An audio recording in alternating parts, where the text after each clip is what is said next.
É muito bom receber você aqui no Arena do Futuro, onde nós abrimos a Bíblia, porque tudo começa na palavra.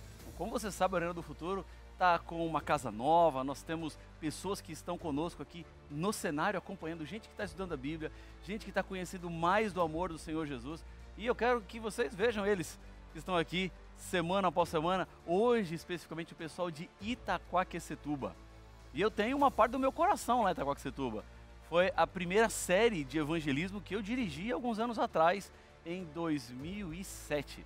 Se não me falha a memória, vários aqui eu conheci naquela época. Inclusive tem gente aqui que foi batizada naquela série de evangelismo. E eu fico muito contente que vocês estão aqui participando do Arena do Futuro. Mas hoje, nós vamos falar um pouquinho sobre as promessas que Jesus fez quanto ao seu retorno. Jesus voltou para o céu, mas ele disse que não nos deixaria aqui. Ele voltaria e nos resgataria de uma forma definitiva de todo o mal, de dor, da maldade, da tragédia. Esse é o tema de hoje do Arena do Futuro, que está só começando. A gente se vê daqui a pouquinho.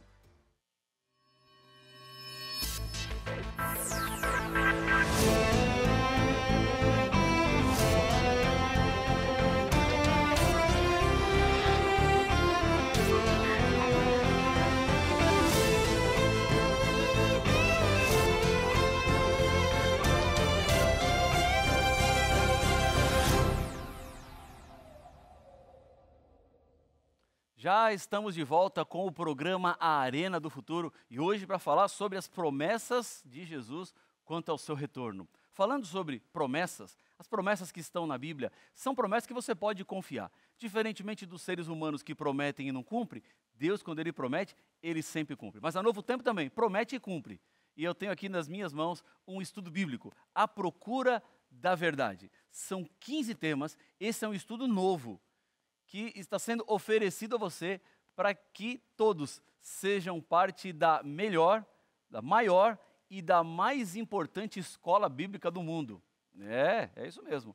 É a escola bíblica aqui da TV Novo Tempo. Você pode ser aluno de duas formas. Primeiro, escrevendo para nós através do WhatsApp, número 12 982440077. Então esse número é o número do WhatsApp.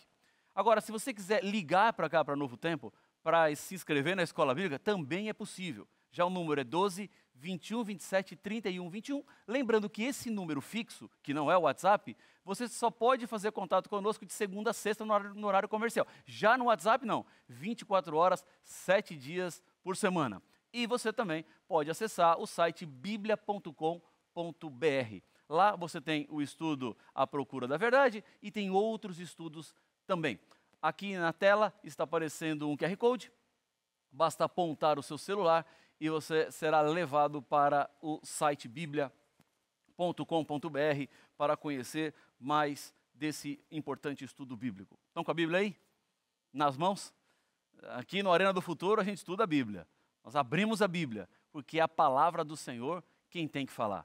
Não é a voz do Rafael, não é a voz de ninguém, senão a voz do Senhor. É o que Deus tem em sua palavra. Porque o tema de hoje tem a ver com uma promessa que Jesus nos fez. Há mais de 2.500 versos na Bíblia que falam sobre a volta de Jesus. Todos nós que lemos a Bíblia e conhecemos a Bíblia, sabemos que Jesus está às portas de voltar. Por exemplo, o nome da Igreja Adventista do Sétimo Dia tem a expressão adventista porque nós cremos que Jesus vai voltar. Adventista é aquele que aguarda o advento, a volta de Jesus, de onde ele vai vir para julgar os vivos e os mortos. Jesus Cristo prometeu que ele retornaria à terra. Ele já veio, mas ele vai voltar. Uma das maiores e mais bonitas promessas que nós temos na Bíblia está no Evangelho de João, no capítulo 14. Vamos ler os 3 primeiros versos. João, capítulo 14, versos 1, 2 e 3. Há muita gente que conhece esses versos aqui de cor. Fala Jesus aqui a todos os seres humanos, de todos os tempos, de todas as épocas, não apenas os seus discípulos que estavam sendo confortados com essas palavras, senão toda a humanidade. João, capítulo 14, a partir do versículo 1. Diz assim Jesus, ó, não se turbe o vosso coração. Vamos parar aqui um pouco a leitura. O que é turbar o coração? Turbar tem a ver com turbulência, turbar tem a ver com problema, turbar tem a ver com dificuldades. E Jesus diz assim, olha, não fiquem com o coração preocupado, não fiquem com o coração angustiado, não fiquem com o coração com medo. Ele fala assim, como que eu não vou ficar com o meu coração preocupado e com medo, com tantos problemas que eu tenho, com tantas dificuldades que eu passo, com a vida que eu enfrento, com os problemas que surgem na minha vida sem que eu saiba de onde vieram e nem para onde vão. Somos assaltados por situações difíceis o tempo todo. É como alguém pode viver com o coração sem se preocupar? Parece impossível. Mas Jesus não apenas diz para você não ficar com o coração preocupado, mas ele diz como você pode tirar a preocupação do seu coração. Continua a leitura do verso bíblico. Credes em Deus, crede também em mim. Em outras palavras, se vocês acreditam em mim e acreditam em Deus, vocês não precisam se preocupar com nada. Porque o maior problema que o ser humano tem é a morte, que é resultado do pecado. E para este problema, Deus já providenciou solução. Já há uma solução para a morte. Jesus Cristo morreu na cruz. E a morte de Cristo na cruz é quem nos dá acesso à eternidade. Então, você não precisa ter o seu coração preocupado. Você não precisa se angustiar. Basta crer em Deus e basta crer em Jesus. Porque o maior problema já foi. Agora, vamos continuar. Versículo 2. Na casa de meu pai há muitas moradas. E eu gosto demais da palavra moradas, porque morada é diferente de casa. É ou não é? Seria diferente se Jesus falar assim, na casa de meu pai há muitas casas. O que é casa? 4 paredes, um telhado em cima. Isso é uma casa. Agora o que é uma morada? É o lugar onde alguém vive. Morada é onde alguém mora. Casa é uma coisa. Pode ter casa e não ter ninguém morando na casa. A casa está vazia, a casa está fechada. Agora, morada é porque tem alguém lá. Isso significa que Deus tem em sua casa moradas, lugares para os seus filhos viverem. Porque Deus quer que eu e você estejamos com Ele no céu. Deus quer que eu e você vivamos com Ele eternamente no céu. Por isso que Ele diz, não se turbe, não se preocupe, não se angustie, creia em Deus, creia em mim, porque eu vou levar vocês para o céu. É o que Ele continua dizendo. Olha o verso 3. E quando eu for e vos preparar lugar, voltarei e vos receberei para mim mesmo, para que onde eu estou, estejais vós também. Amém. Nós estaremos juntos com o Senhor para sempre. E não vai ser uma eternidade com a vida igual a que temos aqui. Será a eternidade com uma vida transformada, uma vida restaurada, uma vida perfeita, que vai ser muito melhor, obviamente. Porque enquanto a gente está aqui, nós temos problemas. Imagina viver eternamente com problemas? Quem que quer isso? Imagina envelhecer eternamente. Ficar envelhecendo, envelhecendo, envelhecendo, envelhecendo, envelhecendo, até não sobrar mais nada. E vivendo eternamente. Não é esse tipo de vida que a gente quer. Não é esse tipo de vida que Deus pretende para todos nós. É a vida completa. É uma vida com real sentido. Então Jesus foi quem prometeu que voltaria. E se Ele prometeu que vai voltar, você pode descansar e confiar que Ele vai voltar. É por isso que Ele diz, não tenha o seu coração angustiado. Eu vou resolver todos os seus problemas. Eu vou voltar e eu vou levá-los para morarem comigo para sempre. Agora, como será essa volta de Jesus? De que forma Ele virá? Há pessoas que acreditam que Jesus já veio, e já veio de maneira espiritual. Há outros que dizem que o reino dele já está instalado aqui na terra, e apenas alguns podem fazer parte. O que a Bíblia nos fala sobre a volta de Jesus? Como acontecerá a volta de Jesus. Vamos ver o que ela tem para nos dizer. Apocalipse capítulo 1, versículo 7. Vamos a Apocalipse capítulo 1, versículo 7.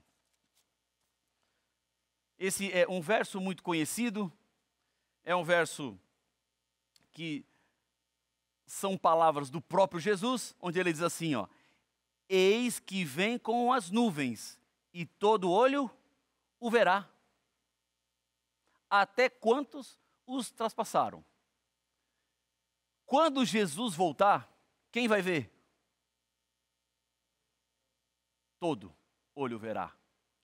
Então, se alguém disser que Jesus já voltou, isso pode ter acontecido? Jesus veio e você não viu. Como? Se todo olho verá, isso significa que não haverá nenhum ser humano na terra que não saberá da volta de Jesus.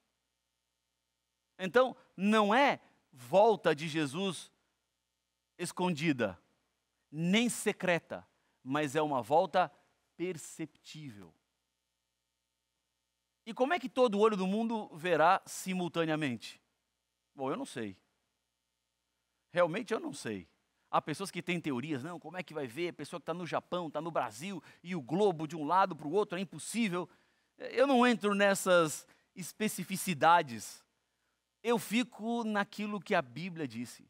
Jesus Cristo vai voltar, e quando Ele voltar, todo olho vai ver. E se todo olho vai ver, e Ele não foi percebido por nós, não foi visto, isso significa que Ele ainda não voltou.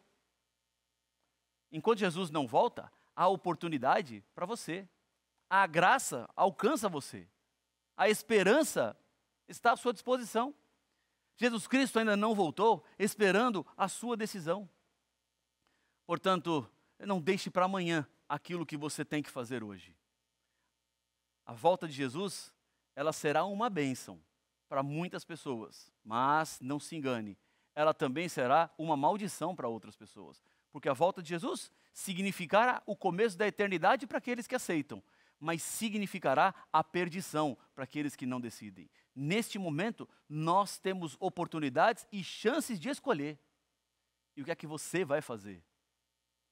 Qual decisão você vai tomar? Vai continuar seguindo o mesmo caminho que sempre seguiu? Ou você está disposto agora a dar um passo de fé e colocar a sua vida nas mãos do Senhor Jesus? Ele prometeu e vai cumprir, porque tudo que Ele já nos prometeu no passado, aconteceu. E isso nos dá certeza e garantia que aquilo que ainda falta acontecer, acontecerá. Portanto, ao olhar para a Bíblia, ao olhar para a promessa do Senhor Jesus, não veja apenas como algo para os outros, porque a promessa é para você. A eternidade é para você. A vida nova que Deus tem é para você. Exatamente para você. Para você que está me olhando aí agora. Para você que está aí, com o celular na mão. Talvez sentado na cama. É para você. A promessa da eternidade é para você. Há saída para todos os nossos problemas, porque o maior já teve solução. Cristo já morreu e já nos deu a chance da salvação. Por que você vai seguir demorando? Por que vai seguir jogando para depois? Sabe que Satanás, ele sempre procura formas de levar as pessoas ao erro. Porque ele não quer que você se salve. O que na verdade ele quer é que você se perca. Ele quer que você não encontre a salvação. E veja o que Jesus disse. Ele nos deu algumas advertências. Mateus capítulo 24. Vamos até Mateus capítulo 24. Esse é um capítulo que trata de um sermão profético de Jesus. Um sermão que ele fez para todos os seus discípulos de todos os tempos, de todas as eras. E vamos ler os versículos 4 e 5. Mateus capítulo 24, versos 4 e 5. Está assim na Bíblia. E ele lhes respondeu: vede que ninguém vos engane, porque virão muitos em meu nome dizendo, eu sou o Cristo, e enganarão a muitos. O grande problema que esse verso nos apresenta não são pessoas aparecerem aqui e falar assim, olha, eu sou Jesus. Ou alguém aparecer aqui usando uma roupa como Jesus usava, uma túnica, um manto vermelho sobre os ombros. deixar o cabelo igual Jesus tinha em muitas das imagens que aparecem por aí, que são prefiguradas por aí, a barba, como Jesus tinha nessas imagens também que circulam por aí, que ninguém pode afirmar categoricamente como era Jesus, se era daquele jeito. Provavelmente a maioria das imagens que a gente vê não tem nada a ver com o Jesus histórico que realmente existiu, mas tem essas imagens por aí. Mas digamos que alguém apareça assim e fala assim, olha, eu sou Jesus, eu voltei. Bom, nós já sabemos que não é Jesus, porque quando ele voltar, todo olho verá. E não é pelo olho da televisão, não é pelo olho da internet, não, todo olho pode ver porque eu estou aqui no YouTube. Jesus tem um canal no YouTube e quem acessar o canal de Jesus no YouTube vai ver Jesus, então todo olho pode ver. Não, todo olho verá. É uma afirmação que a Bíblia faz. E, obviamente, quando você vê esse indivíduo se colocando no lugar de Cristo, você já identificou, isso não é Jesus. Porque Jesus mesmo advertiu que muitos apareceriam em seu nome dizendo, eu sou o Cristo. Agora, esse não é o pior Cristo que aparece por aí, não. O pior não é esse que coloca a roupa de Jesus. O pior é aquele que não fala que é Cristo, mas age como se fosse Cristo. É aquele que coloca sobre si prerrogativas como se ele fosse o próprio Deus. Como se ele fosse determinar o que deve ou o que não deve acontecer. Ou se Deus só age depois da oração dele. Deus só vai intervir depois que ele pede. Que monopólio é esse que as pessoas têm de Deus? Eles se colocam no lugar de Jesus. Sabe que diz assim, olha, eu vou orar agora e um milagre vai acontecer na sua vida. Ah, é só quando você ora que o milagre acontece? Então, se você não orar, o milagre não vai acontecer? Jesus não vai operar na minha vida se você não orar, porque tem que ser você orando. E se eu orar, não dá? Deixa eu te dizer uma coisa. Isso aqui é de coração para coração, e para você que está nos acompanhando também pela TV Novo Tempo. Há muitas pessoas que às vezes se aproximam de mim e falam assim, pastor, ora por mim. Claro, eu oro pelas pessoas, eu oro pelos pedidos. Eu tenho o meu caderninho de oração, eu escrevo as minhas orações e na última página do meu caderninho de oração eu coloco os pedidos especiais que chegam para mim. Coloco os nomes das pessoas que me fizeram alguma solicitação bíblica. E isso está tudo certo. Nós podemos pedir para uns e outros orarem por nós. Agora, o problema é quando as pessoas falam assim, pastor, ora por mim, porque a sua oração tem mais poder que a minha. Esse é um engano. Porque a minha oração não tem mais poder que a oração sua. Porque o poder da oração não está em quem ora. O poder da oração está em quem responde. O poder da oração não é meu. O poder da oração está disponível para todos nós. E é Jesus quem responde. Mas falsos cristos estão se colocando como intermediários entre você e Deus. Você já não pode chegar diretamente a Deus sem passar por Ele. Sem passar por esse intermediário, que no final ele se colocou no lugar do Cristo. Ele assumiu o lugar do Cristo, embora ele não diga eu sou Jesus, embora ele não fale, olha eu sou Jesus, mas ele está no lugar de Jesus. Ele está assumindo uma prerrogativa que é de Jesus, porque o nosso acesso ao Pai é por meio de Jesus. Agora, se alguém se coloca aí no meio dizendo assim, olha, o acesso seu a Jesus é por mim, está se colocando no lugar de Cristo. Esse é um falso Cristo. Esse é um falso profeta. Esse é um enganador. E que o diabo tem multiplicado por aí para levar as pessoas ao erro. Cuidado. Muito cuidado. Para que você não se some a esses que são seduzidos por uma pregação que ronda por aí, tirando de Cristo o papel dele e colocando sobre seres humanos imortais, seres humanos mortais, pobres, cegos, nu, como se eles fossem imortais, como se eles fossem poderosos, longe disso. Agora, esse engano todo não vai ficar sem punição. A Bíblia diz que eles serão punidos. Querem ver? Vamos lá. 2 Tessalonicenses capítulo 2. Segunda Epístola de Tessalonicenses capítulo 2. Vamos ler a partir do versículo 8. Aqui fala sobre o mistério da iniquidade e como ele vai ser derrotado. 2 Tessalonicenses 2, versículo 8 diz assim: então será de fato revelado o iníquo, a quem o Senhor Jesus matará com o sopro de sua boca e o destruirá pela manifestação de sua vinda. Ora, o aparecimento do iníquo é, segundo a eficácia de Satanás, com todo o poder e sinais e prodígios da mentira e com todo engano de injustiça aos que perecem, porque não acolheram o amor da verdade para serem salvos. Em outras palavras, Jesus quer salvar toda a humanidade, mas nem toda a humanidade se salvará. Há um poder que luta contra Deus. A manifestação do mal, da iniquidade, luta contra a minha e a sua decisão. Enquanto Deus está te chamando para uma decisão, essas forças secretas do mal, elas estão empurrando você para deixar para depois. Há muita gente em sua vida espiritual que vai sempre deixando para mais tarde aquilo que deve acontecer nesse momento. Jesus não voltará secretamente a esse mundo. Jesus não voltou secretamente a esse mundo. Ele vai voltar com os anjos do céu, com poder e muita glória. Mas este mal que hoje trabalha, esse mal que hoje luta contra você, contra a sua alegria, contra a sua felicidade, ele será destruído. O apelo bíblico é: cuidado, não se aproxime do mal, não viva em cima do mal, porque Jesus está às portas de voltar. Jesus está batendo a porta do seu coração para te dar uma nova vida. Você não precisa ser escravo da iniquidade. Você não precisa ser escravo do mal. Você não precisa ser refém dessas forças que estão lutando contra a sua felicidade. Isso tudo terminará em destruição. Isso tudo terminará mal. E se vai terminar mal, fica longe. Se afasta disso. No capítulo 24 de Mateus, nós encontramos aquele sermão profético que Jesus faz, falando sobre o fim, a partir do versículo 23. Mais advertências de Jesus quanto à sua vinda.